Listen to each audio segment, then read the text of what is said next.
Республика бастығы президенті Михаил Николаев сетто нағыз сағын көрсе Санкт-Петербургдағы бастаяны представительство жетіге рамбастақытын Николаевская ағылыры тылынылар.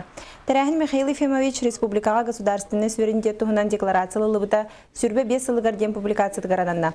Николаевская ағылыр сүрін сорғынан Михаил Николаев государственный өлетін өрети онна әдірчакка саха сирен политической историятын сырдаты болар.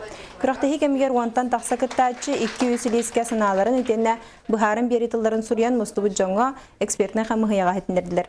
Тұста қамығыя составыгар республикаттан төріттәқ саха Санкт-Петербург общество членлері паспредстолы хеттері онна қотуғы кен университеттерін хуячылара келділер. Түмікке кіттачыларға мақтал сұруқтары, сертификаттары онна өйдөбінік бәліқтері тұттардылар. 1996 год был объявлен годом образования в Республике Саха. Осенью того года я впервые пошла в школу. Мы, первоклассники, получили от имени президента Якутии медальон и единую форму с изображением герба республики на правом кармане. Снизу была надпись «Саха».